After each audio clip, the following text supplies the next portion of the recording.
He walked where others would not. His feet trod on paths meant to be forgotten. They were the dark alleys of the human soul, the gutters of society. Here, in the shadows and the filth, lived the outcasts, the broken, the shunned. These were the places polite people avoided. These were the people respectable society pretended did not exist.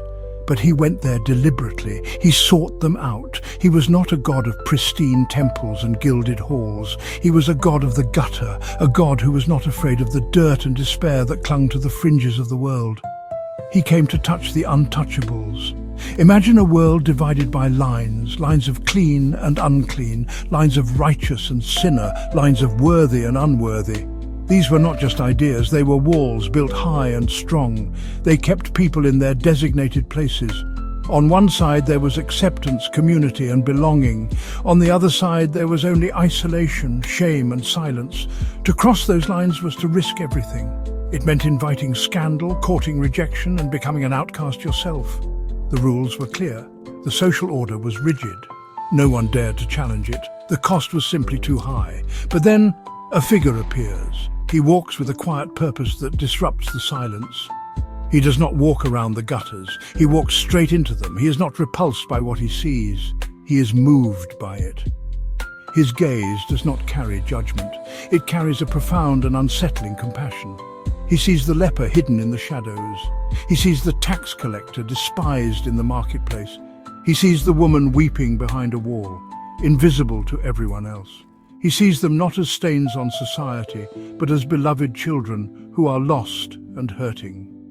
This is the story of a love that is not safe. It is not comfortable. It is not socially acceptable. It is a love that breaks all the rules. A love that reaches across every barrier we construct. It is a love that kneels in the dirt to meet us where we are. This is the story of Jesus. He walked into the darkness of our world, into the mess of our lives. He stepped into the gutter to show us that no one is beyond the reach of grace. He came to demonstrate a love so radical, so powerful, that it could make the unclean clean and the broken whole. In the ancient world, purity was everything. It was more than just physical cleanliness, it was a state of being, a spiritual requirement for approaching God.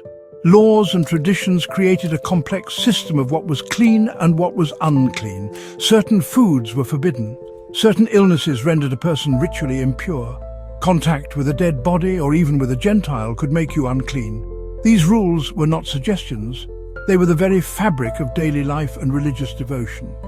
They were the walls that protected the community from spiritual contamination and separated the holy from the profane. These walls, meant to preserve holiness, also created a hierarchy of human value.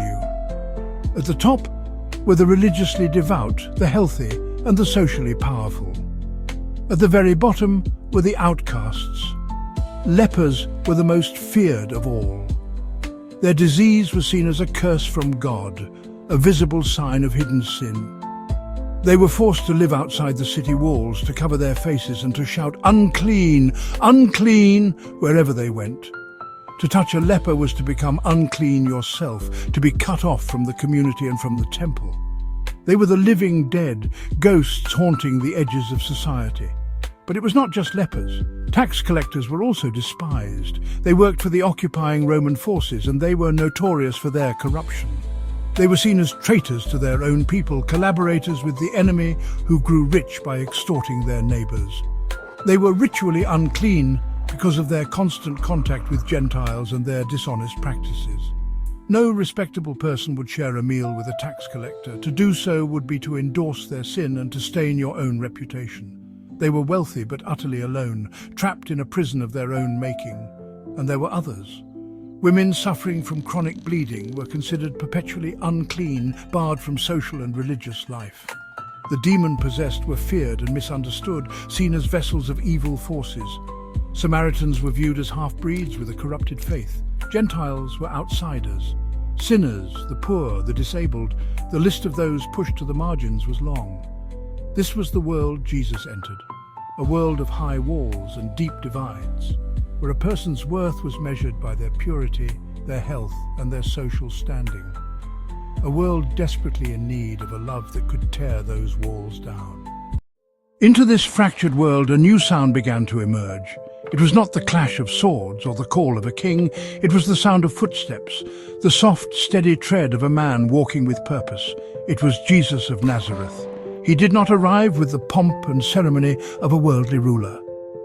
He came quietly, walking the dusty roads of Galilee and Judea. He taught in synagogues, but he also taught on hillsides. He spoke to crowds, but he also spoke to individuals. And as he moved, a different kind of power began to ripple through the land. It was a power that did not conquer but healed. His reputation preceded him. Stories spread from village to village like wildfire. The blind could see, the lame could walk, the sick were made well. But it was not just the miracles that caused a stir, it was the way he performed them. He was not afraid to touch people.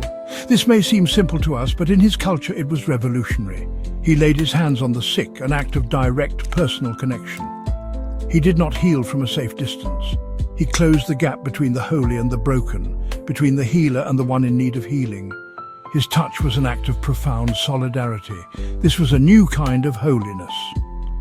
The holiness of the religious leaders was defined by separation.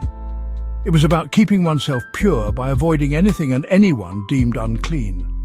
It was a holiness that built walls. But the holiness of Jesus was different. It was defined by engagement. It was a holiness that was so pure, so powerful, that instead of being contaminated by the unclean, it made the unclean clean. It was an active, invading holiness. It did not retreat from darkness, it stepped into it and transformed it into light. It did not run from disease, it met it head-on and brought wholeness. As Jesus walked, the established order began to tremble. He was a threat to the system. He ignored the man-made lines of separation. He welcomed the outcasts. He ate with the sinners. He touched the untouchables. The religious authorities watched him with growing suspicion and anger. Who was this man who so casually broke the sacred traditions? Who did he think he was? For the powerful, the sound of his approaching footsteps was a threat. But for those in the gutter, for the forgotten and the shunned, it was the sound of hope. It was the sound of God coming near. Compassion is a word we use often. But what does it truly mean? The compassion of Jesus was something else entirely. It was not safe or distant, but radical. The Greek word to describe his compassion is splanchnisomai. It means to be moved in the very depths of one's being. It drove him to cross every boundary to bring healing. This is the heart of the gospel, a God whose compassion knows no bounds. He meets us right where we are in our brokenness. It is a transformative force that enters our deepest darkness and brings light. Grace sounds gentle, associated with elegance. But in Jesus' ministry, grace was a scandal, an offense, a shocking, disruptive force that provoked outrage. Grace is fundamentally unfair, overturning what people deserve. Jesus turned the system on its head, offering forgiveness and fellowship freely. This was the scandal of grace, a gift to the undeserving. The parables of Jesus were filled with this scandalous grace. It seeks the lost. God's love is a gift to be received. Are we ready to have our ideas of fairness dismantled? Imagine a life lived in the shadows, just beyond the warmth of human community. This was the world of the leper. He was a ghost, haunting the edges of the living world. His days were a long, slow procession of isolation. He watched the sun rise over a village he could no longer enter, a world that was once his home. His disease was a relentless thief. It had stolen his family, his friends, his work, his very identity. He was simply the leper. The law, meant to protect the community, had become his cage, enforcing a solitude more agonizing than the physical affliction itself. He was a man suspended between life and death, forgotten by the world. What hope could there be? A slow, inevitable march toward the grave. A visible mark of some secret, terrible sin. The shame was a heavier burden than the sickness. He was a ghost at the edge of life. The rules written in Leviticus were absolute. The law was a wall to protect the community from impurity. A leper's cry was a public confession, reinforcing his separation. Purity was essential for approaching God in the temple. Lepers were barred from the temple, sacrifices and festivals effectively excommunicated. Fear governed every interaction. People avoided lepers to prevent becoming unclean. He was the ultimate outsider. It was this ancient, sacred wall that Jesus was about to walk through. The confrontation would be utterly scandalous. News of a man from Nazareth was spreading through Galilee, a teacher who spoke with authority and performed wonders. They said he could heal the sick. This news reached even the desolate places where the outcasts lived. For the leper, these rumors sounded like a fable. A seed of desperate hope began to take root. To be clean meant he could go home, embrace his family, and be human again. This desperate hope became a resolve. He would approach this man, Jesus, and risk everything on one impossible chance. Jesus is teaching, and a crowd has gathered. Then a disturbance begins. It is the leper. He is doing the unthinkable, breaking every rule. He is walking directly toward Jesus. He is a defiled man, a source of contamination, approaching the holy teacher. It is a violation of sacred order. They expect Jesus to rebuke the man, to order him away. There are only two people in this drama, a man at the absolute bottom of the social ladder, and the one he believes can save him. What will he do? His response will reveal everything about who he is. The leper reaches Jesus and falls to his knees in worship. Lord, if you are willing, you can make me clean.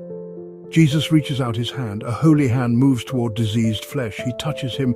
The touch is everything. The man's deepest wound, his isolation, begins to close. The holiness of Jesus makes the unclean thing clean. It is a complete reversal of the world's logic. I am willing, be clean. Jesus answers the leper's plea with simple, powerful words. I am willing, be clean. Instantly, the man is healed, his skin restored, his shame erased. In that moment, Jesus doesn't just heal a body, he restores a life, showing that God's will is mercy, not rejection. The healing is complete, but Jesus isn't finished. He tells the man to show himself to the priest, fulfilling the law and making his restoration official. The man, overwhelmed with joy, can't keep quiet. He spreads the news everywhere. Ironically, the healed outcast returns to society while Jesus is pushed to the margins. The law of separation is replaced by the law of love. Jesus crosses boundaries, touches the untouchable, and brings outsiders in. The scandal of the gospel, God's love, makes us clean. In Jericho lived Zacchaeus, a chief tax collector, hated, wealthy and utterly alone. His riches were built on betrayal, making him a social outcast. No one saw him as a person, only as a symbol of oppression. Isolated by his own choices, Zacchaeus was a king in a kingdom of one. Into this cage of loneliness, Jesus was about to walk. What happened next would shock the city and change Zacchaeus forever. Zacchaeus' wealth was his prison, luxurious but empty. He was surrounded by gold, but starved for connection. Every day he faced contempt and isolation. His soul ached for something real, something money couldn't buy. Hearing of Jesus, a desperate hope stirred within him. Maybe, just maybe, there was a value greater than wealth. Jericho buzzed. Jesus was passing through. Zacchaeus, desperate to see him, found the crowd impenetrable.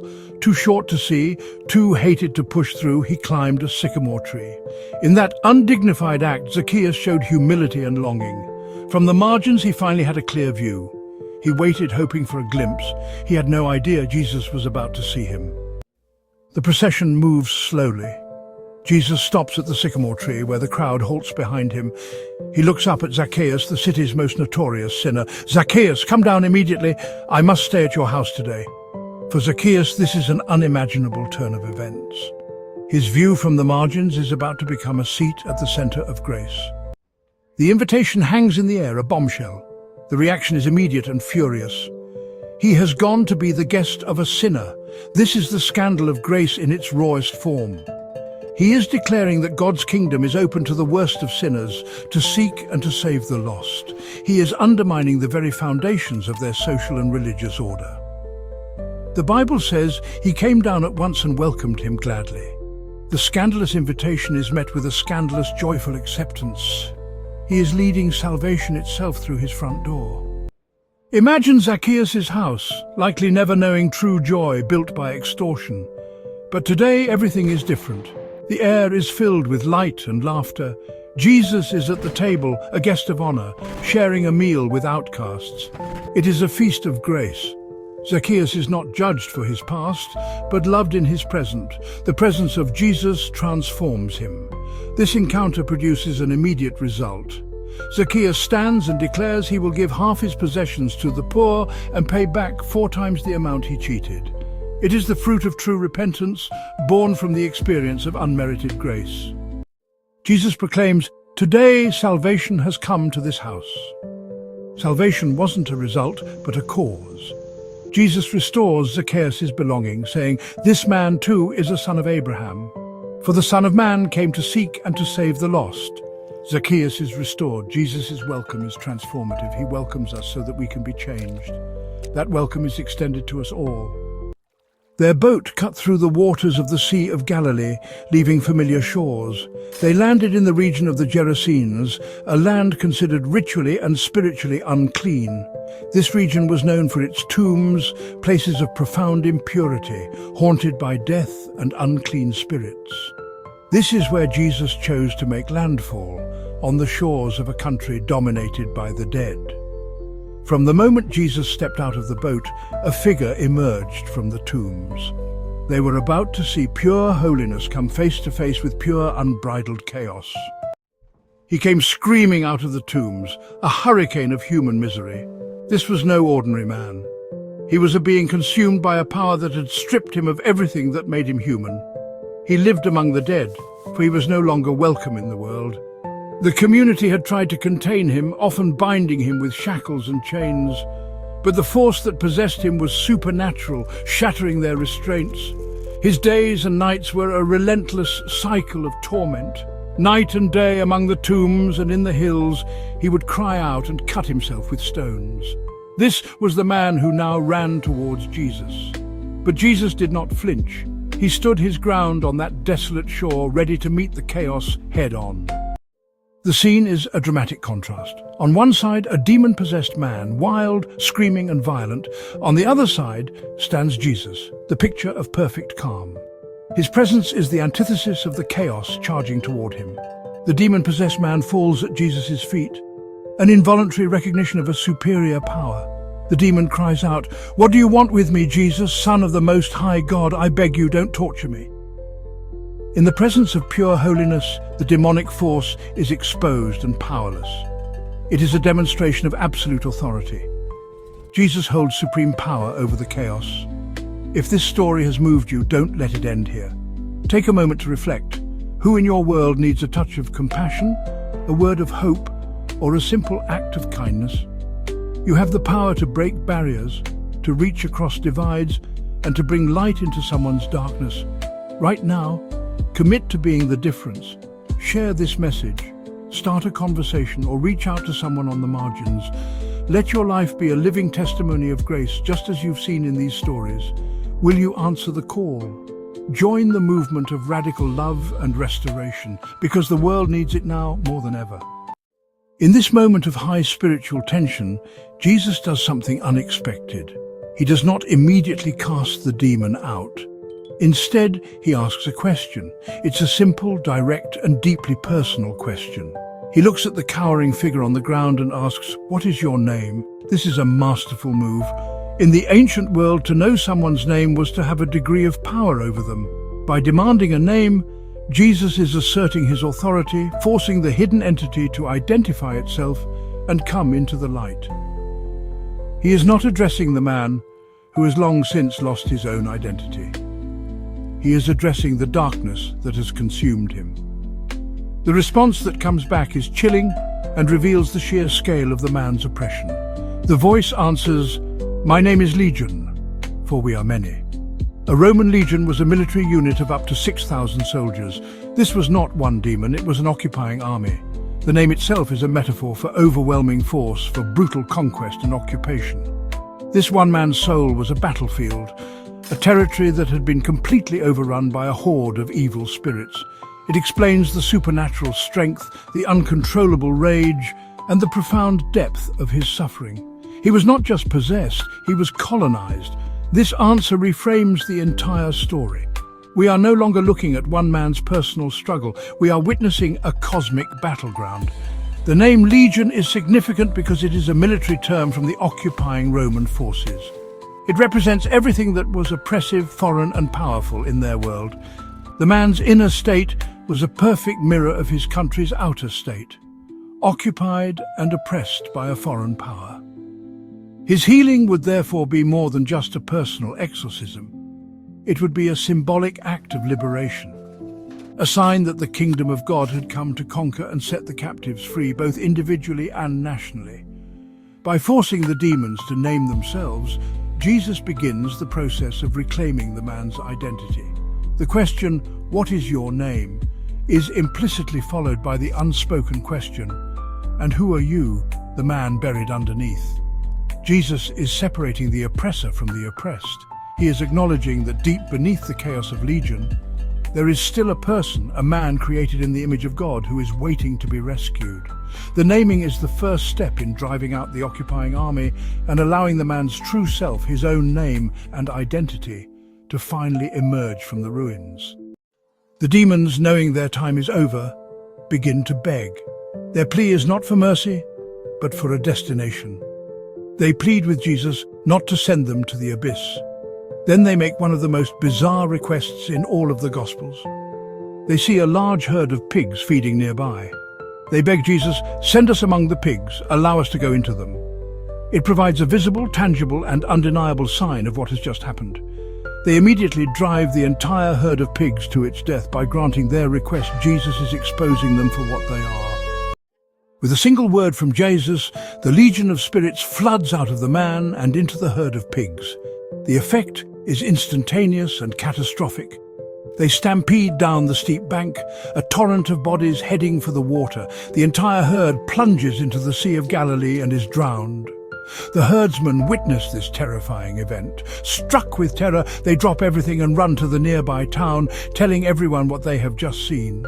Their fear-driven testimony drawing the whole region to the shore to see for themselves what has happened. But what they find instead is a scene of perfect, unbelievable peace. The townspeople arrive, stunned. The wild man now sits peacefully at Jesus' feet, clothed and in his right mind. The contrast frightens them. Focused on the cost of the destroyed herd, they plead with Jesus to leave. The healed man begs to follow, but Jesus sends him home. Tell them how much the Lord has done for you. The former terror becomes a testament to divine grace, bringing calm out of chaos. For 12 years, she suffered from a chronic hemorrhage that defied every known cure. In her culture, it was a source of profound shame and ritual impurity. Each day was a repeat of the one before, a cycle of weakness, secrecy, and crushing isolation. Her illness had stolen everything. She spent all her money on doctors seeking a cure that never came. Her social ruin was even more devastating. She was an outcast, a walking embodiment of defilement. Imagine the profound loneliness of her existence, a prison of solitude built by a flow of blood she could not stop. From this place of absolute desperation, she would summon the last ounce of her strength for one final, audacious act of faith. The law was explicit, and its consequences were absolute. The law stated that as long as her discharge continued, she was unclean. This was not a moral judgment, but a ritual one, yet it carried an immense social and spiritual weight. She was fundamentally separated from the holy, cut off from the lifeblood of her community. This impurity was contagious. This turned her into a walking hazard to the purity of others. Her very presence was a threat to the religious life of her neighbors. Her condition barred her from the temple. She was in a state of spiritual exile, separated from the formal means of grace that defined her faith. This law of perpetual impurity was designed to protect the sacred. It had turned her from a person into a problem. The system meant to lead people to God had become an insurmountable wall that kept her out. It was this wall that she was about to defy. She was going to bring her uncleanness into the middle of a crowd. The scene is one of claustrophobic chaos. Jesus is on his way to perform another miracle, to heal the dying daughter of a synagogue leader named Jairus. It is an urgent mission, really, a race against death. A massive crowd throngs him, pressing in from every side. The Greek word used suggests they were crushing him, a suffocating mass of bodies, all desperate for a look, a word, a touch from the famous healer. The air is thick with dust, noise, and the heat of too many people packed into a narrow street. It is a river of humanity, and Jesus is at its epicenter, moving slowly through the surge. For the hemorrhaging woman, this crowd is both a terrible obstacle and a perfect cover. It is an obstacle because she is weak. 12 years of bleeding have left her anemic and frail. To push her way through this dense, jostling mob would require a strength she does not possess. Every step would be a battle, every shove from the crowd a threat to her fragile body. The sheer physical challenge of reaching Jesus seems impossible. She is a tiny, weakened boat trying to navigate a human storm, with the very real danger of being trampled underfoot and lost in the chaos of the masses. At the same time, the crowd provides the anonymity she desperately needs. Her mission is a secret one, born of shame. She cannot simply call out to Jesus for help. To do so would be to announce her condition publicly, to shout her uncleanness to the world. The crowd would instantly recoil from her in horror and disgust.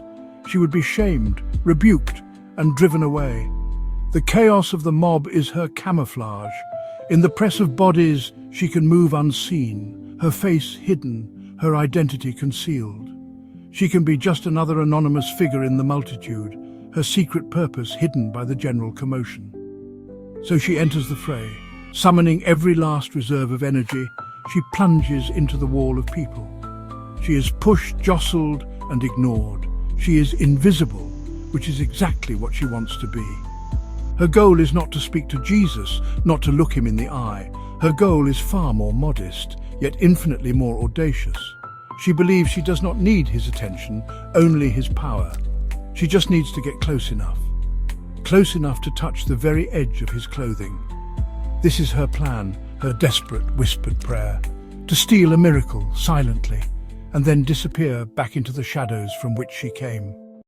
Inch by painful inch, she fights her way through the human sea. Her body is weak, but her will is forged of iron. The thought of being discovered is terrifying, but the thought of living another day in her condition is even more so. This is her last chance. She has exhausted all other options. The doctors have failed her. The law has condemned her. Now there is only this one fragile, irrational hope. She has heard the stories of Jesus' power, a power so immense that surely she thinks it must radiate from him. Surely even the hem of his garment must be saturated with a holiness that can heal. Her belief is a mixture of superstition and profound faith. The fringes or tassels on the corner of a Jewish man's cloak, the tzitzit, were a reminder of God's commandments. They were a symbol of holiness and obedience. Perhaps she believed that by touching this sacred part of his clothing, she could connect with the source of his power. It was a desperate theology, born in the darkness of her suffering, but it was centered on the person of Jesus. She believed that he, and he alone, was the answer. Her faith was not in a magic cloak, but in the one who wore it. Finally, she is close. She can see the back of his robe, the dust kicked up by his sandals. She is likely on her hands and knees now, crawling, invisible to all but her own determination. The crowd is a crushing weight above her. With a final surge of effort, she reaches out her trembling hand. Her fingers stretch past the legs of those around her, through the dust and the grime of the street. It is a gesture of pure desperation, the culmination of 12 years of agony and a lifetime of shame. She is reaching from the gutter, from the depths of her uncleanness, toward the possibility of life. Her fingertips make contact. It is the briefest of touches, a fleeting brush of her fingers against the woven fabric of his hem. In that instant, she has broken the law in the most profound way. She, an unclean woman, has deliberately touched a holy teacher, an act that should, by all rights, have transferred her impurity to him. She has risked everything, public humiliation, condemnation, being cast out on this one silent, desperate touch. She expects to feel the fabric and then retreat to escape back into the crowd before anyone notices. But what happens next is something she could never have anticipated. The moment her fingers touch the tassel of his robe, something extraordinary happens. It is not a gradual change, but an instantaneous seismic shift within her own body. A jolt like a current of electricity courses through her. The Bible says, immediately her bleeding stopped. After 12 years, 4,380 days of relentless, debilitating flow, the hemorrhaging ceases in a single miraculous instant. She feels it. She knows it. The drain on her life, the constant weakness, the source of all her shame and isolation, it is gone. A warmth of wholeness, a feeling she had long forgotten, floods her body. The healing is absolute and undeniable. She knows in her body that she has been freed from her suffering. The physical sensation is the proof. The fountain of her blood, as the scripture vividly calls it, has been dried up. The years of pain and weakness vanish as if they had never been. It is a moment of pure, unadulterated shock and awe. Her desperate, secret gamble has paid off in a way she could not have fully imagined. The power she believed resided in him was real, and it was more potent than she had ever dared to hope. A stolen touch had resulted in a complete and total restoration. Her immediate instinct is to flee. Her mission is accomplished. She has her miracle. Now she must disappear, melting back into the crowd before she is discovered. She has what she came for, and she wants to escape with her healing and her anonymity intact. The thought of being called out, of having to explain herself, is terrifying. She has lived in secrecy for so long that the idea of being brought into the light is almost as frightening as the disease itself. She begins to pull back, to retreat into the shadows that have been her home for more than a decade, her heart pounding with a mixture of exhilaration and fear. But the power that flowed out of Jesus was not an impersonal, magical force that could be tapped into without his knowledge. It was not a leaking battery that she could simply draw from. The power was personal. It was connected to his will, his awareness, and his compassion. The transaction was not just one way. He felt it. The healing of her body was only the first part of the miracle. The healing of her soul, the restoration of her dignity, was yet to come. And for that to happen, she could not be allowed to simply slip away. The secret touch had to become a public testimony. Jesus stops and turns, asking, "Who touched me?" Peter responds, bewildered by the question amidst the pressing crowd. Jesus clarifies that he felt power leave him. He seeks the woman who touched him, not to shame, but to bring her into the light. Jesus waits, inviting her to step forward into complete healing and acceptance. Seeing that she cannot escape, the woman steps forward. In front of everyone, she confesses the truth of her suffering and how she was healed. She has exposed herself, expecting judgment, but the voice she hears is not one of anger. Jesus calls her daughter, erasing years of isolation. "Daughter, your faith has healed you. Go in peace." He sends her off in peace, wholeness, and well-being. The woman walks away, standing tall, a daughter of the King. The air in the upper room was thick with unspoken questions and a heavy sense of foreboding. The disciples had gathered with Jesus to celebrate the Passover. Yet this Passover felt different. Jesus' words had been filled with cryptic references to his departure, suffering, and betrayal. Jesus knew this was his last meal with them before his arrest and crucifixion. Jesus knew his time to demonstrate the ultimate meaning of his mission had come. He needed to give them one final, unforgettable lesson about the nature of his kingdom. It would be a living one, an action so shocking that it would be seared into their memories forever. The King of the universe was about to kneel, and the world would never be the same. As the disciples reclined, Jesus stood up, commanding their attention. He removed his outer garments, a strange gesture, the act of a servant. He wrapped a towel around his waist, completing the transformation. The disciples watched in stunned silence. This was an incomprehensible reversal of roles. It was a task considered too demeaning for a person of any social standing. Into this void of humility Jesus stepped. This was the scandal of grace made visible. He was becoming a slave to his own followers. It was a theological earthquake. The path to greatness is by bending down. Power is found in serving. Jesus picked up the basin of water and knelt to wash his disciples' feet. These were the feet of working men, caked with the mud and filth of the road. Jesus washed them with a gentle and deliberate tenderness.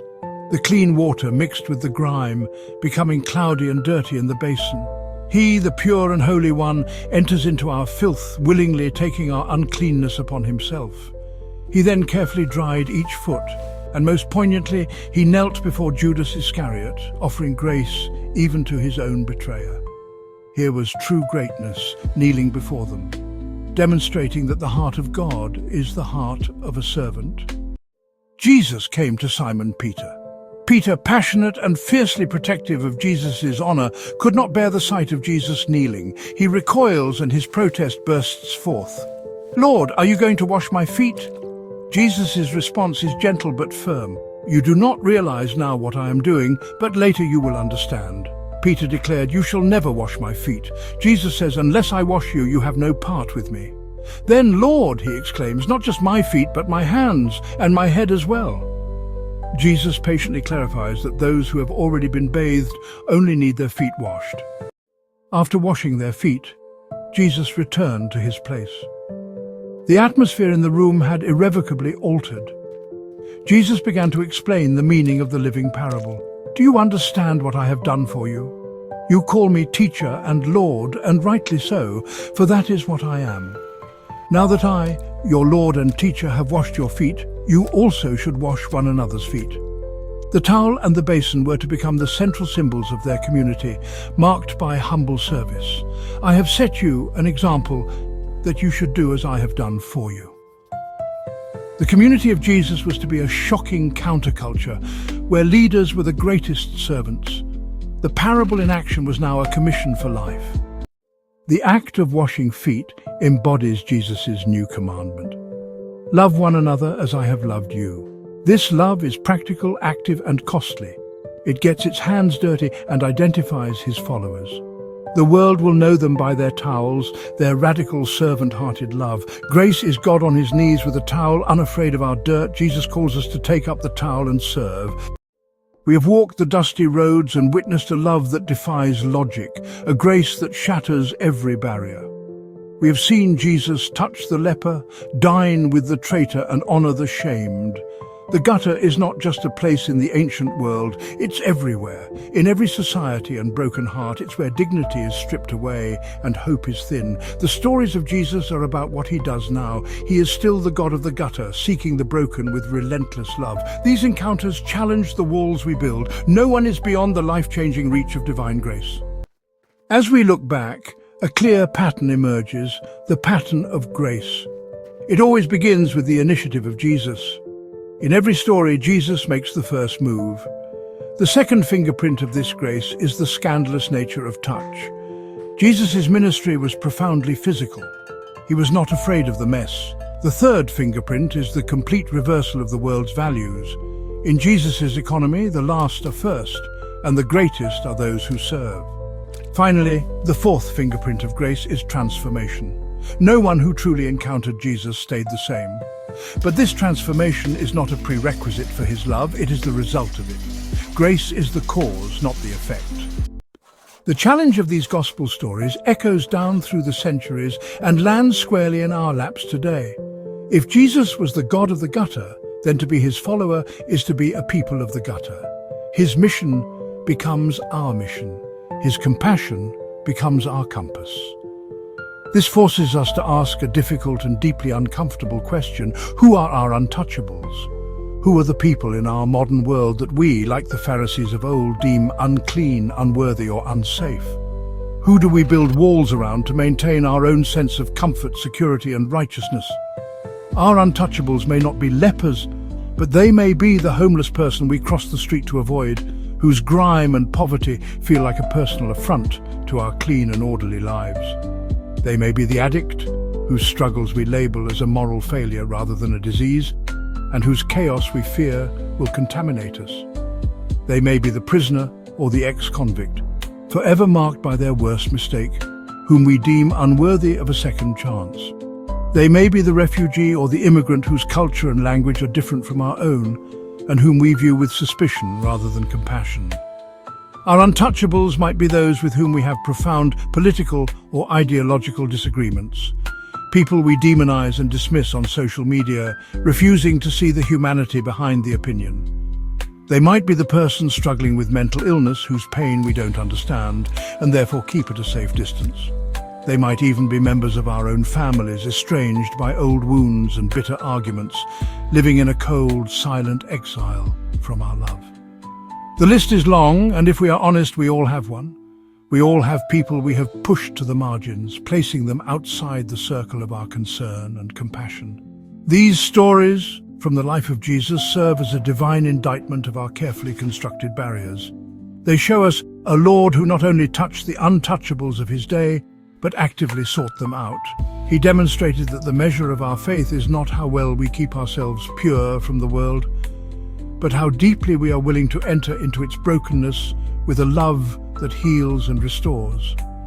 He calls us to see the face of God not in the pristine sanctuary, but in the face of the very person our society and our own hearts have deemed untouchable. Jesus left his disciples an image of a basin and a towel. This is the ultimate challenge, to love and serve. It means serving humbly, meeting needs without recognition. It means forgiving, listening, and doing thankless tasks. It's a love that takes the lowest place. This love reverses the world's climb for status. It tells us to look out for the needs of others and find joy in serving. It is a call to pick up the towel. It is in this humble, servant-hearted love that we follow God. The journey of Jesus is a journey from the gutter to glory. He revealed the glory of God not in a palace but in a stable. His ultimate glory was displayed in the ultimate act of service, laying down his life on a cross. The lives he touched were also lifted from the gutter to glory. No matter how deep the gutter, the glory of God's grace can reach deeper still. This is the invitation that stands before each one of us today. His invitation is to let him lift you into the glory of being a beloved child of God. It continues in us. Now, the story moves from ancient streets and distant lives to your own doorstep. The journey from the gutter to glory isn't just a tale of the past, it's an invitation for the present. As you sit with these stories, let them reach into the corners of your own life. Where are the gutters you've ignored, the walls you've built, the people you've overlooked? What might happen if you let the fingerprints of grace touch your own wounds and then let your hands bring hope to others? This is your moment to step into the story. Reflect on the grace you've received. Share these stories of hope and restoration with someone who needs them, and take one bold step, no matter how small, toward lifting another from the gutter to glory. Because when compassion crosses boundaries, when love defies fear, when grace is given hands and feet, glory breaks into the world, one life at a time. The call is yours. Will you answer? As you reach the end of this journey, remember, the story does not end here. The world is still full of those in need of compassion, hope, and a helping hand. You have the power to make a difference right now. Reach out to someone on the margins, break down a barrier, offer forgiveness, or simply listen. Share this message with others, start a conversation, and let your actions ripple outward. The movement of radical love and restoration begins with you. Will you answer the call? Step forward, shine your light, and be the change our world so desperately needs. Your story matters. Your kindness matters. Go and let grace lead you from the gutter to glory.